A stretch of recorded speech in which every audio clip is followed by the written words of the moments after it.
Muy buenas noches para todos y feliz día para las madres.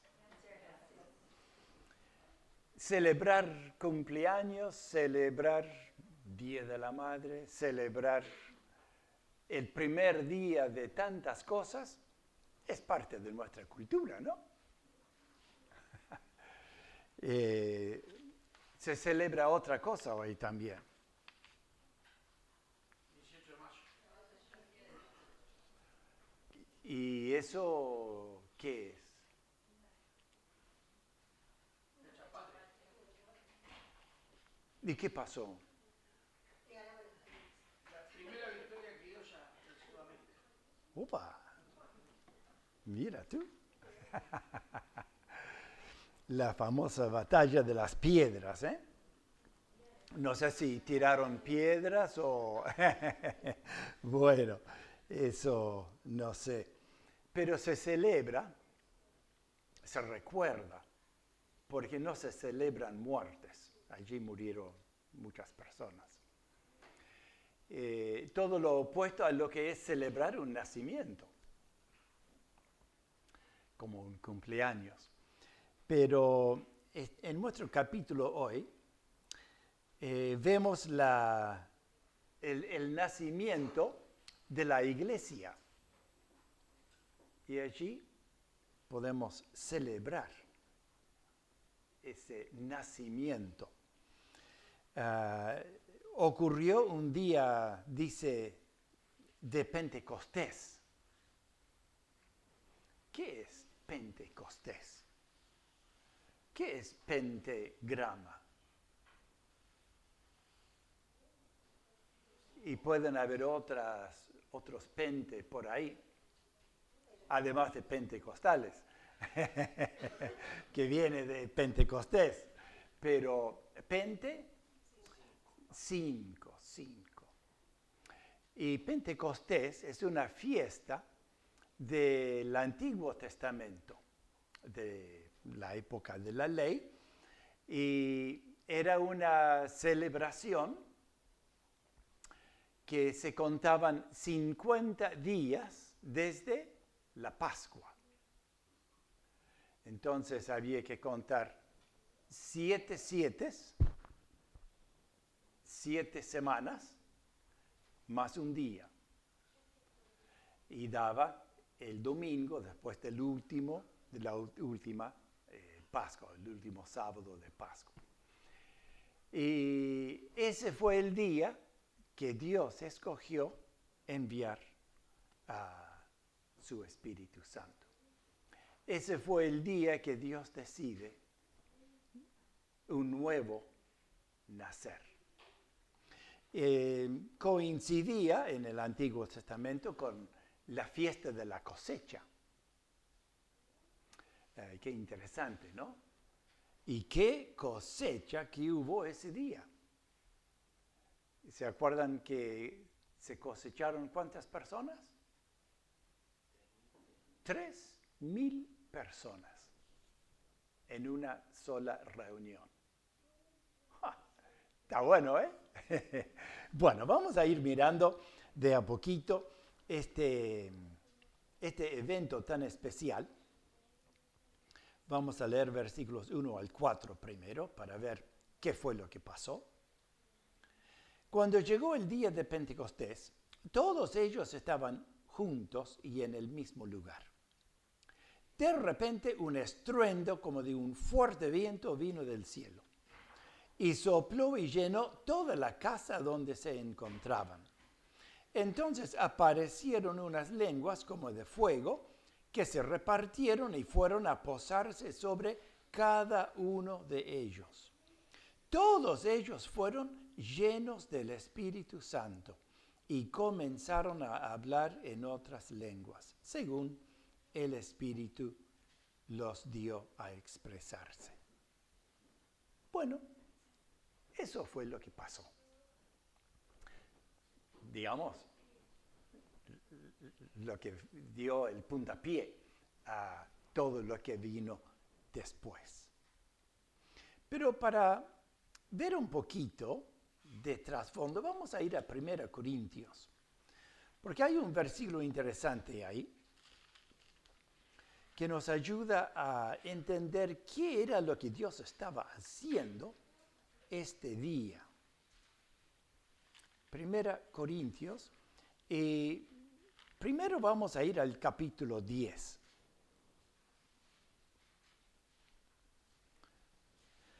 Y leemos en el versículo 1. Hermanos, no quiero que ignoren que todos nuestros antepasados, está hablando de los judíos, ¿verdad? Todos nuestros antepasados estuvieron bajo la nube y que todos cruzaron el mar. ¿Se acuerdan? Saliendo de Egipto.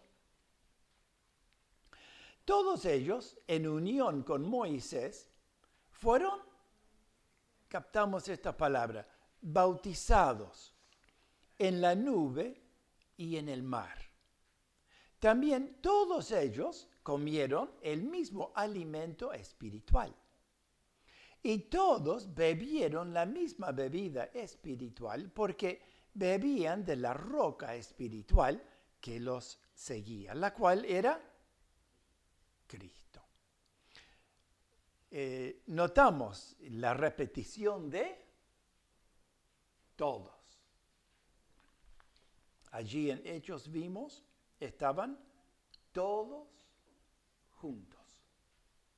Y todos recibieron esa lengua de fuego sobre su cabeza. Todos.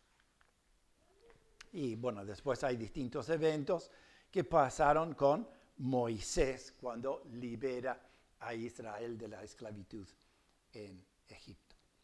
Versículo 16. La copa de bendición por la cual damos gracias, ahí en la cena del Señor, ¿no es la comunión de la sangre de Cristo? Y el pan que partimos, ¿no es la comunión del cuerpo de Cristo? Hay un solo pan del cual todos participamos. Por eso, aunque somos muchos, conformamos un solo cuerpo. Todos participamos de un solo cuerpo. Ahora capítulo 12, también de 1 Corintios. Y el versículo 12. Porque así como el cuerpo es uno solo, y tiene muchos miembros, pero todos ellos, siendo muchos, conforman un solo cuerpo. Así también Cristo es uno solo. Por un solo espíritu, todos fuimos, aquí está la palabrita, bautizados en un solo cuerpo, tanto los judíos como los no judíos, lo mismo los esclavos que los libres. Y a todos se nos dio a beber de un mismo espíritu. Cuando vamos a Hechos capítulo 2, se está cumpliendo lo que el Señor había prometido en el capítulo 1, versículo 4. Mientras estaban juntos, les mandó que no se fueran de Jerusalén, sino que les dijo, esperen la promesa del Padre, la cual ustedes oyeron de mí. Como saben, Juan bautizó con agua, pero dentro de algunos días ustedes serán bautizados con el Espíritu Santo. 1 Corintios 12, versículo 12 y 13, es el único versículo que explica de qué se trata el bautismo del Espíritu Santo. Es el versículo que nos explica que en el bautismo del Espíritu Santo todos los creyentes fueron incorporados en un cuerpo, en una sola comunidad, que es el cuerpo de Cristo. Esto es lo que pasó en Hechos capítulo 2. El nacimiento de la iglesia.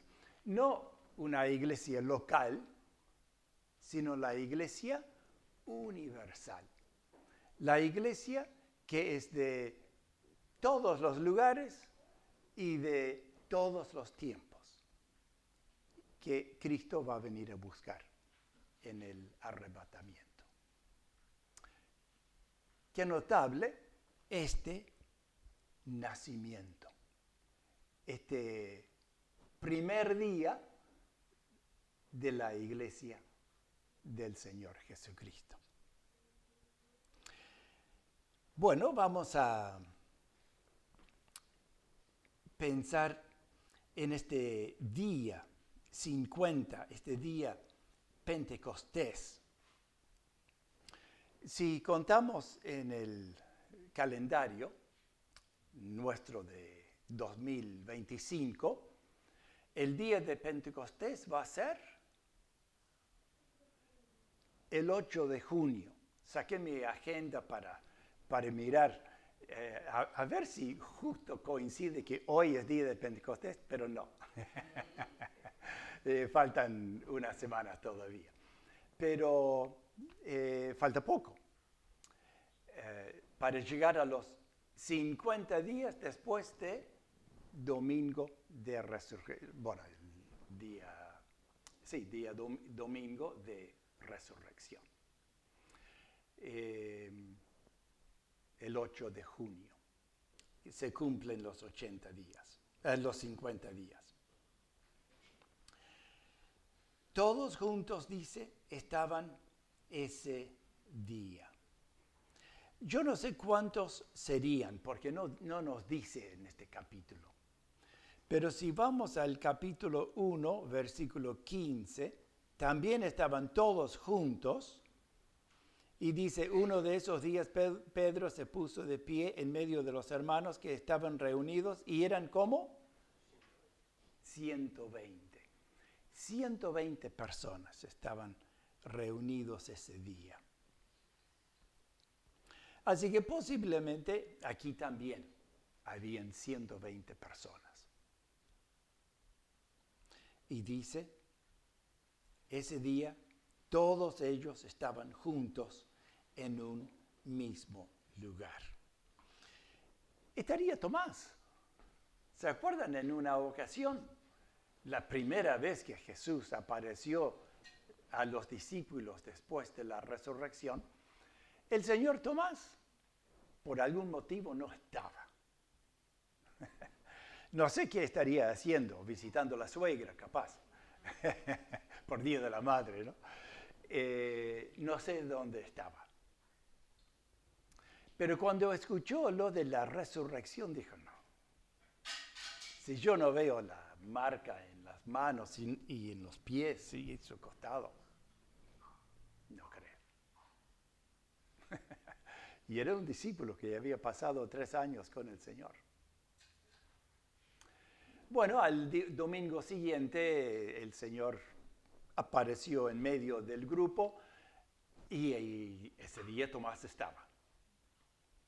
Y bueno, Dios mío, Señor mío, Dios mío, confesó Tomás. ¿Cuánto perdemos cuando no estamos juntos? Creo que es algo que los cristianos hoy estamos perdiendo de vista. La importancia de estar todos juntos. Hay distintas convocaciones. Los israelitas tenían sus fiestas que todos los hombres, obligación, tenían que estar en Jerusalén. No podían decir, no, pero tengo que cosechar, no, pero tenés que estar. Y en algunos, si no estabas, era obligación. Nosotros no obligamos a nadie, pero sí animamos. Porque en la Biblia, en el Nuevo Testamento, nos reunimos por amor al Señor. Y supuestamente el amor es una motivación más fuerte que la rigidez de la ley. Digo supuestamente, porque lo decimos, ¿no? Porque suena lindo, pero lamentablemente el amor muchas veces no es el amor de Dios, sino mero amor humano.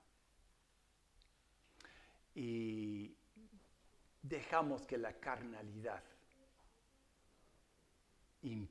se imponga sobre el amor de Dios como fruto del Espíritu en nuestra vida. Todos juntos. Hay muchas ocasiones. Tenemos el privilegio de pertenecer a un grupo de iglesias que tiene hasta demasiadas convocaciones. Ayer tuvimos uno de tarde en Rosario, regional, para todo el departamento de Colonia y San José, de oración. Muy lindo momento, pero muy pocos. Claro, hubo tormenta. Una lástima, ¿no? Porque estuvo linda la comunión que disfrutamos. Ahora el viernes tenemos otro. Y el sábado hay otro, acá, de los serafines. Y así, tenemos conferencias, la conferencia de misionera que está por venir, tenemos la conferencia Semana Santa. Y bueno, algunos aprovechan, pero muchos ni saben lo que es todavía, porque nunca han ido a disfrutar de una de estas convocatorias del pueblo de Dios para estar todos juntos. Y no sé qué es, pero es especialísimo cuando vos tenés 600 personas cantando, alabando al Señor juntos. Semana de turismo pasado fue un pedacito del cielo. Fue precioso estar allí. Y bueno, son ocasiones cuando la iglesia puede estar todo junto. Domingo estamos localmente todos juntos. Esforcémonos a no perder este privilegio que tenemos por ahora, porque no sabemos por cuánto tiempo en Uruguay habrá libertad de culto. Suponemos que va a ser para siempre, pero lo mismo pensaron en otros países donde hoy no se puede y donde los cristianos son perseguidos.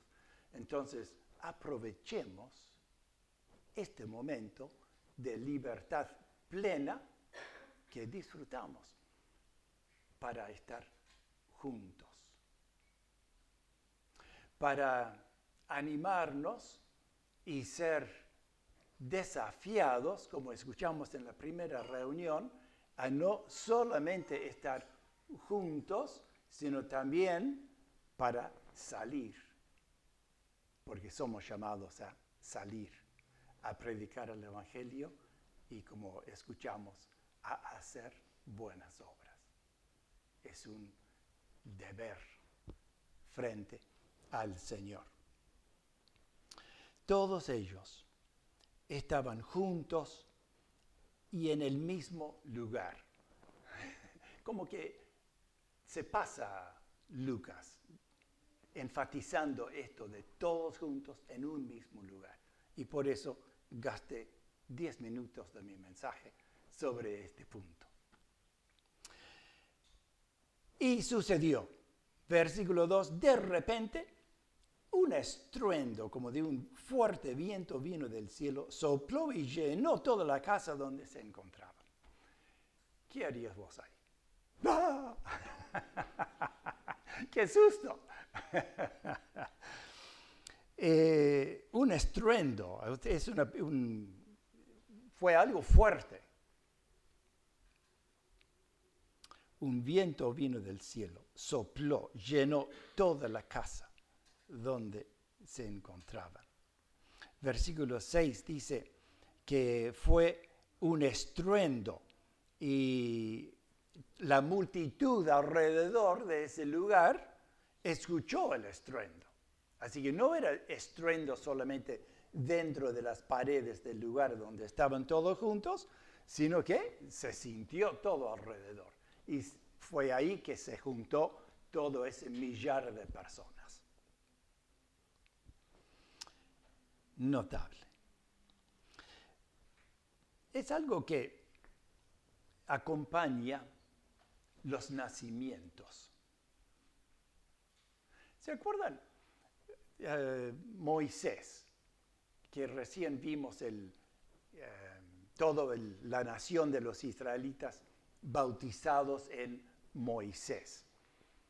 Pero ¿se acuerdan el llamado de Moisés? Dios utilizó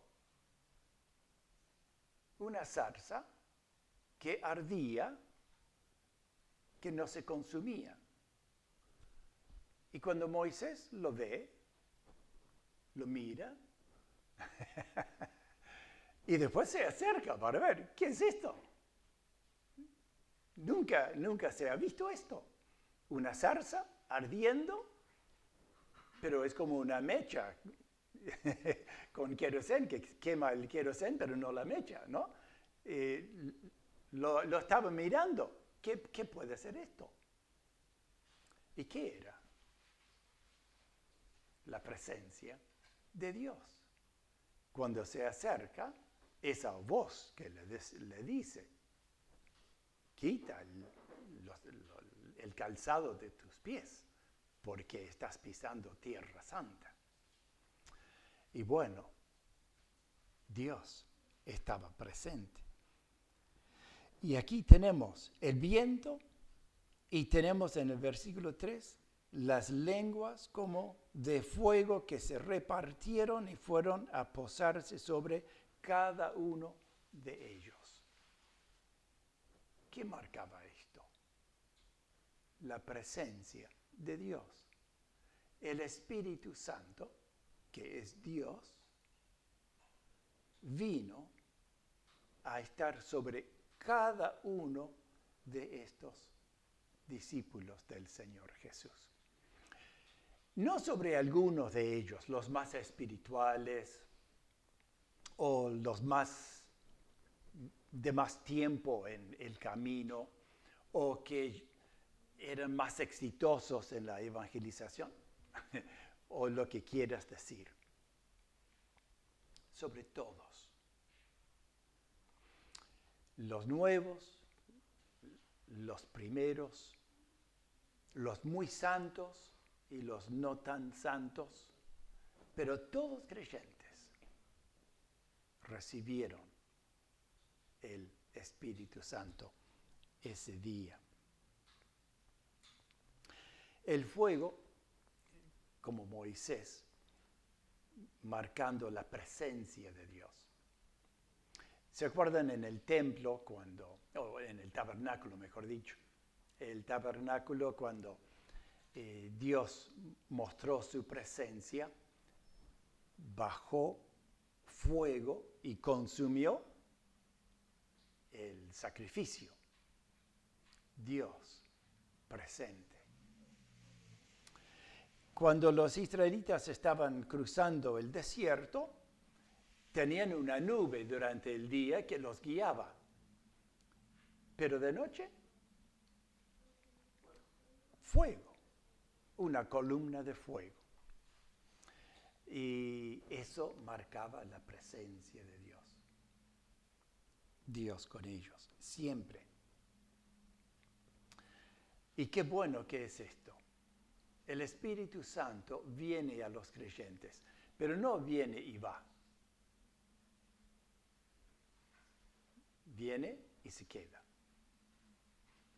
Jesús había dicho, el Espíritu que está con ustedes, pero estará en ustedes. Y este es el cumplimiento de esa promesa del Señor Jesús. Desde este día, cada creyente tiene el Espíritu Santo en él. Forma parte o participa de este bautismo colectivo del Espíritu Santo, unido en un solo cuerpo que es la Iglesia de Cristo. Qué suceso fantástico. Juan el Bautista dijo en Lucas 3:16, yo los bautizo en agua, pero después de mí viene uno que es más poderoso que yo, de quien no soy digno de desatar la correa de su calzado. Él los bautizará en Espíritu Santo y fuego.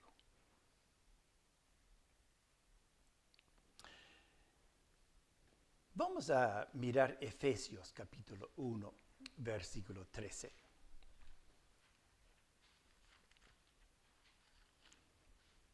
Hemos señalado que los que estaban reunidos ese día eran todos creyentes. Y Efesios 1:13 dice, también ustedes, luego de haber oído la palabra de verdad, que es el Evangelio que los lleva a la salvación, y luego de haber creído en él, fueron sellados con el Espíritu Santo de la promesa, que es la garantía de nuestra herencia mientras nos portamos bien.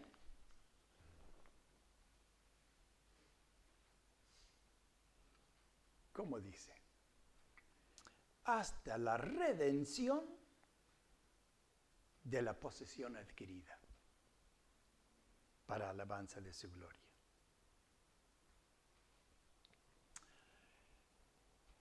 Felizmente,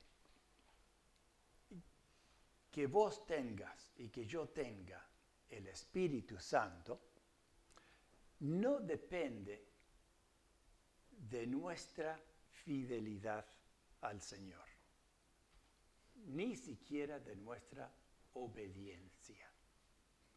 Depende de la fidelidad del Señor. Lo tenemos y le tenemos.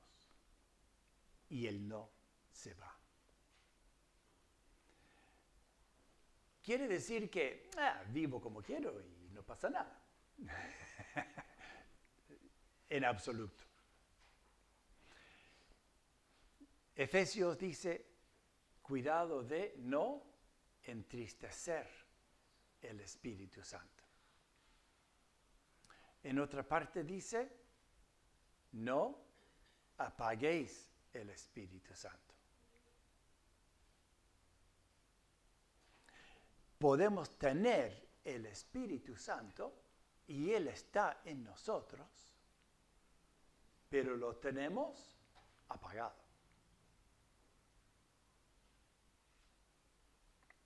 Contristado.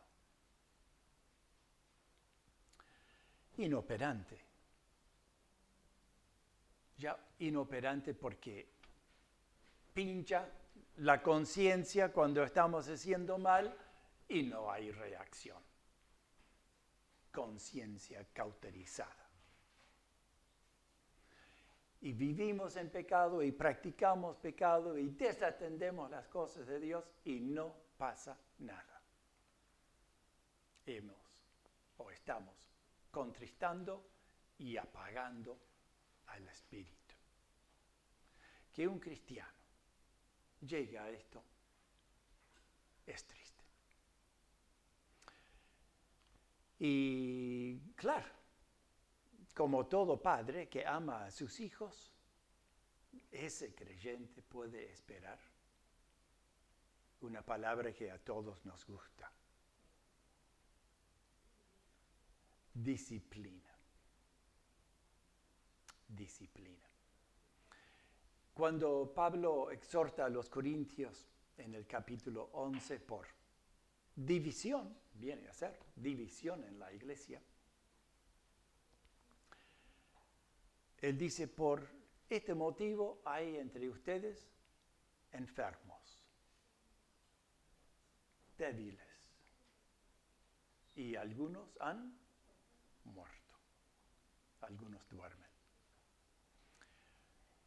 Ananías y Zafira son un ejemplo muy categórico de la disciplina del Señor. Mintieron contra el Espíritu de Dios y cuando pisaron la iglesia, el lugar de reunión, el Señor los fulminó.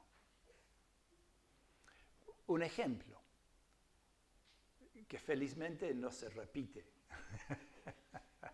Si no, podríamos estar diezmados. Pero es una advertencia que el Señor hace.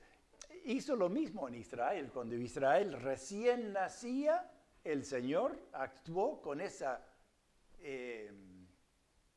sorpresiva acción repentina, disciplinando a, varios. Toda una familia fue tragado por la tierra, ¿se acuerdan? El Señor es el Señor y Él es santo y Él nos ha llamado a la santidad. Y el Espíritu es el Espíritu Santo.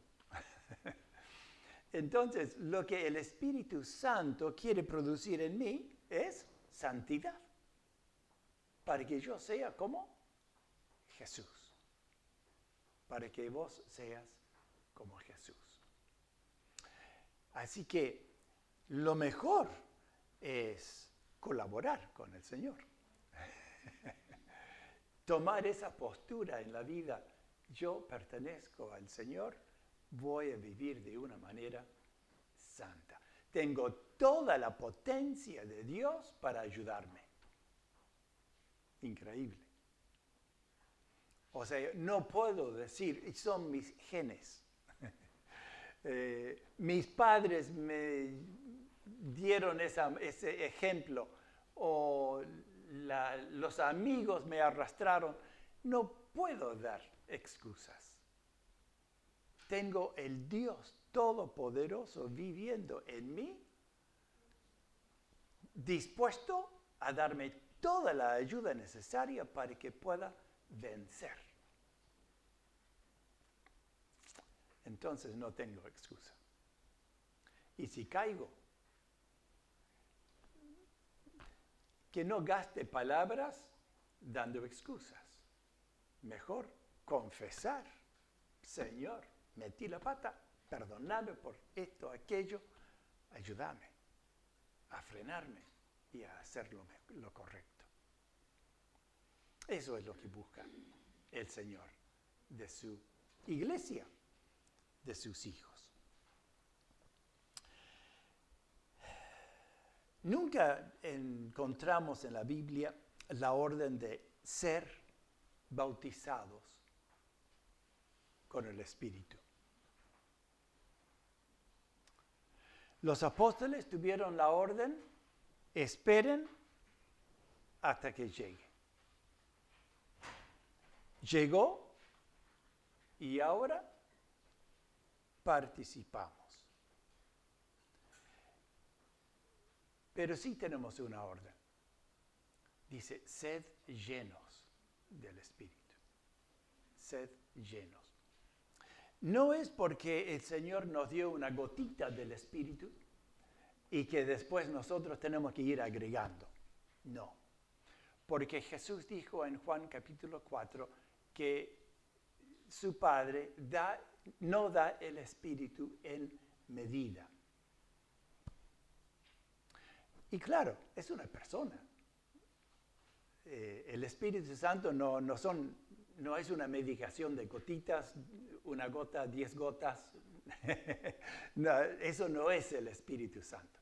El Espíritu Santo es la persona de Dios que vive en nosotros. Entonces, o no está o está. Ahora, si está, tenemos que estar llenos de Él. Quiere decir, darle rienda suelta dentro mío. No dar rienda suelta a mis pasiones, que es lo más común, sino dar rienda suelta al Espíritu para que Él obre en mí y cumpla su voluntad en mí. Sed llenos del Espíritu. Bueno, sigue nuestro capítulo y dice que cuando todos fueron llenos del Espíritu Santo, comenzaron a hablar en otras lenguas, según el Espíritu los dio a expresarse. Y esto es muy interesante. Comenzaron a hablar en otras lenguas, sin estudiar.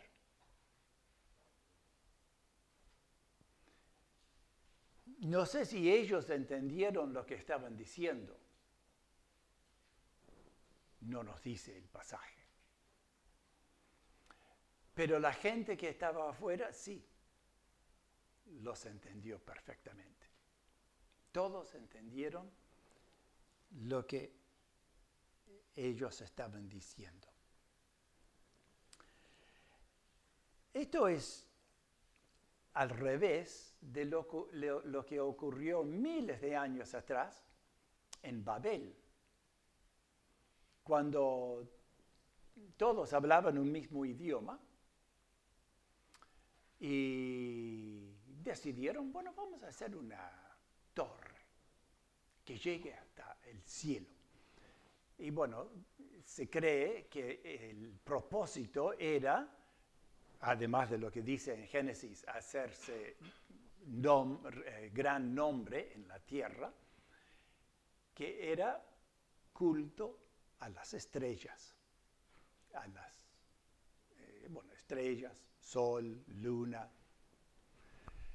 porque los hombres ya habían apartado su corazón del Señor.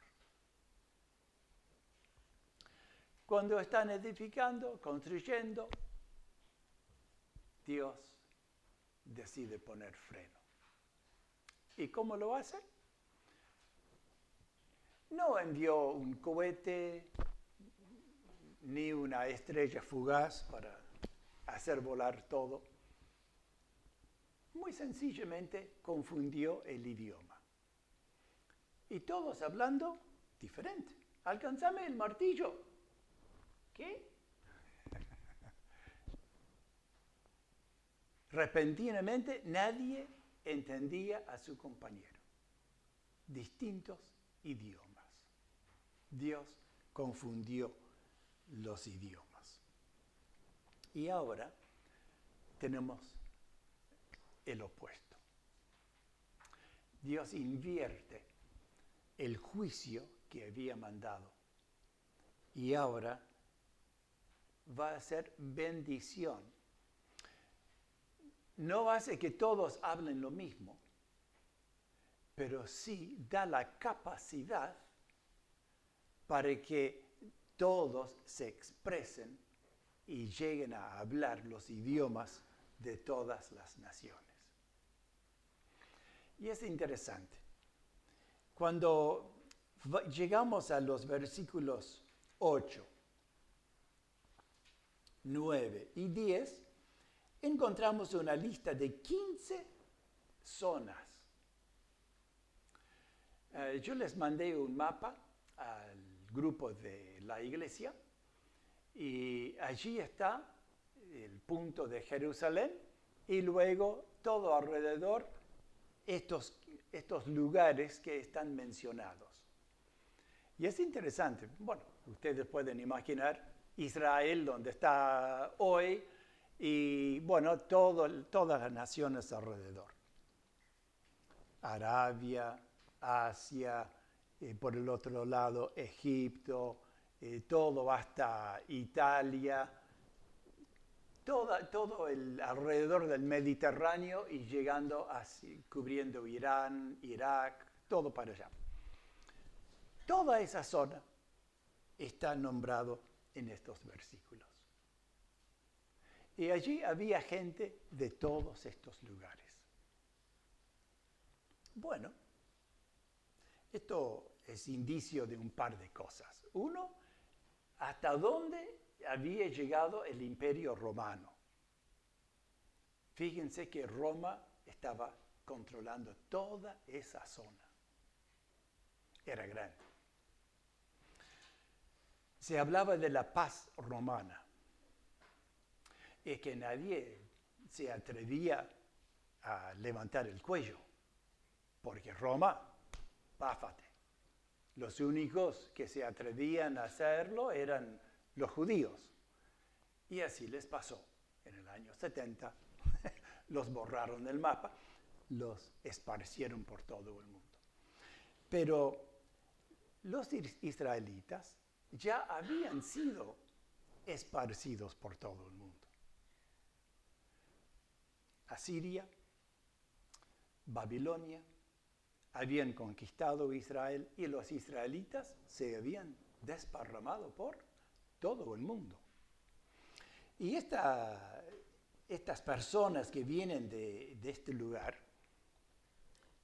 no son gentiles, algunos sí son, pero la mayoría son israelitas, son judíos, que han sido de la diáspora, lo llaman, ¿no? Han sido desparramados por el mundo y han regresado para la Pascua y el día de Pentecostés.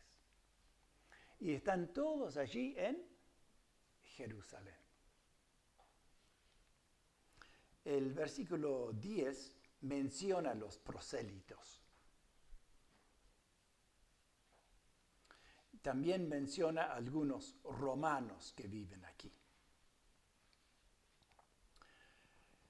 ¿Qué son los prosélitos?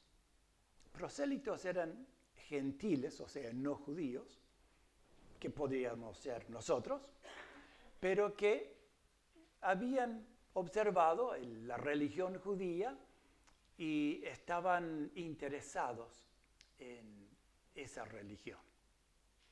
Era muy común que los paganos se frustraran con sus religiones, que se basaban en el miedo, los malos espíritus, muchos dioses, mucha inmoralidad. Y eso era lo común. Entonces muchos veían la religión judía, un solo Dios, orden, moralidad, alegría, porque algo típico del culto judío era la alegría. Sus canciones no son tristes, son alegres. Entonces, eso era atrayente para paganos que pensaban en alguna otra cosa. Ahora, el prosélito llegaba al punto donde estaba dispuesto a someterse a la ley de Moisés, a observar las exigencias de alimentación, así que cerdo, nada más de lechoncito asado, los chorizos, mezcla tampoco, muchas otras cosas ya no podían comer. Se sometían al rito de la circuncisión en los varones. Esos eran los prosélitos. A diferencia, los piadosos eran también gentiles que se acercaban, pero al grado de simpatizante. Me gusta, pero no tanto como para comprometerme a sacrificar un lechón a las brasas y circuncidarme ni loco. Así que había esa diferencia entre piadoso y prosélito. Pero aquí estaban todos juntos y están viendo todo esto que sucede con los judíos. Como dice versículo 5, en aquel tiempo vivían en Jerusalén judíos piadosos, y vimos más adelante en el 10 los prosélitos, que venían de todas las naciones conocidas. Allí están. Es interesante, algunos de los lugares, como en versículo 10, nombra Frigia y Panfilia, son dos lugares por donde anduvo después Pablo en sus viajes misioneros. No tenemos datos de otros de los lugares, pero es interesante Roma, porque menciona gente de Roma. ¿Y quién empezó la iglesia en Roma?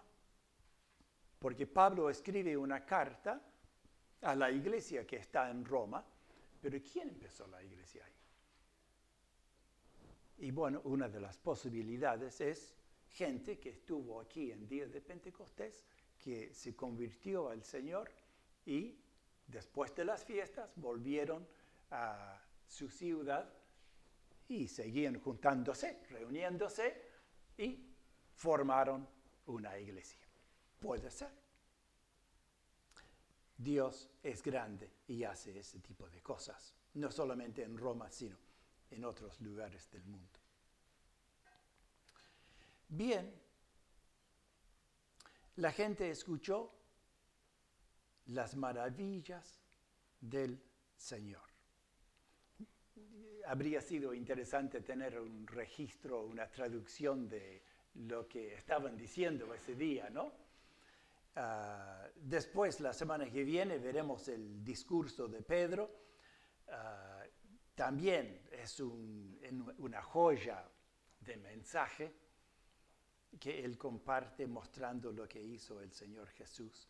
Pero sin duda, todo eso estaba en el anuncio de ese día, en los distintos idiomas. No sé cómo fue, si era todo a la vez, o si todos en una nación estaban por aquí y si estaban repartidos. La logística acá no sabemos cómo fue, pero todos escucharon, dice el versículo 11, en nuestra lengua, acerca de las maravillas de Dios. Y todos ellos estaban atónitos y perplejos y se decían unos a otros, ¿y esto qué significa? Otros se burlaban y decían, están borrachos. Claro, al no entender nada, están borrachos. Bueno, es un comentario fácil, chistoso quizás, pero ¿cuántas veces nosotros enfrentamos cosas parecidas? Esos locos que se van ahí a pasar un rato cantando y escuchando un sermón, en lugar de estar en la plaza, en la playa o en un partido, ¿no? Tantas otras cosas. Y sucede. Pero algo interesante aquí es ver cómo Dios obra para darse a conocer y para que la gente llegue a conocer el Evangelio de salvación. Dios en un momento esparce los israelitas. Aprenden culturas, idiomas de todo el mundo. Después los trae a Jerusalén. Y allí les da su Espíritu Santo. Les da su mensaje. Y ellos vuelven a sus países. Más tarde, el Señor va a mandar persecución para acelerar ese movimiento. Así que aquí queremos salir de las cuatro paredes para llegar a la sociedad esildense. No esperemos persecución. Salgamos voluntariamente. Pero el Señor lo hizo. ¿Por qué?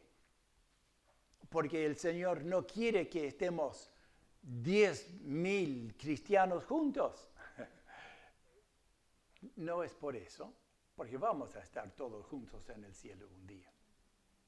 Pero el Señor quiere que estos 10.000 o 10 millones somos hoy día cristianos, que estemos repartidos por todo el mundo llevando el mensaje. Porque Jesús dijo, id por todo el mundo, predicando, haciendo discípulos a todas las naciones. Porque el Señor en Apocalipsis quiere ver gente ante su trono de toda nación y toda lengua. Él quiere ver de todo el mundo. Y para que haya gente creyente de todo el mundo, vos y yo tenemos que salir y buscarlos. Buscamos al que está al lado, y si el Señor nos manda a Irán, vamos a Irán. Si se atreve. Escogí bien un país tranquilo, ¿verdad? Bien, pero justamente esa franja 1040, tan difícil de llegar con el Evangelio, ¿qué está haciendo Dios? Dios está haciendo algo parecido a lo que hizo en Pentecostés. Y tenemos hoy invadiendo, inmigrando a Europa, Norteamérica, países que antes mandaban misioneros, ahora de todas las naciones están yendo a ellos. Ahora las misiones están entre nosotros. Hasta en el Uruguay no hemos recibido tantos, pero hay unos cuantos venezolanos, unos cuantos cubanos, unos cuantos brasileños. Somos unos cuantos de distintas partes en el Uruguay. Y nosotros tenemos el privilegio de llevarles el Evangelio sin ir a Irán. Acá no se ve mucho, pero en Estados Unidos, Canadá, tenemos a Vladimir de Rosario. Estudió en Estados Unidos. ¿Y qué está haciendo ahora? Ahora va a trabajar en una iglesia que está comenzando una obra entre hispanos en su zona. Hay como 13.000 hispanos en esa ciudad donde ellos van a estar viviendo. O sea que el Señor ha llevado hispanos a Estados Unidos. Ahora no hay que mandar misioneros. Los hispanos fueron solitos a ser alcanzados allí. El Señor es el Señor de la mies. Él está haciendo su obra en todas partes. Está haciendo su obra en vos y en mí. Él tiene propósito. A veces nosotros no nos damos cuenta cuál es ese propósito. A veces como que nos encandilan las luces de este mundo y vemos lo que hay acá. Pero el Señor tiene propósito para nosotros. Primero quiere que seamos como Él. El primer lugar donde trabaja el Señor es dentro mío. Yo tengo que cambiar. Y cuando el Señor está trabajando en mí, va a estar trabajando también para que yo vaya a otros. Entonces, esta es la obra de Dios. Hechos 2 es una muestra hermosa de esta realidad. Y bueno, seguimos en el libro de Hechos y vemos cómo Dios, el Espíritu Santo, levanta obreros, los envía aquí, los envía allá, manda a uno de una campaña en Samaria para que hable con uno solo que va cruzando el desierto. Dios hace esas locuras, siempre con propósito de salvar almas. Oramos.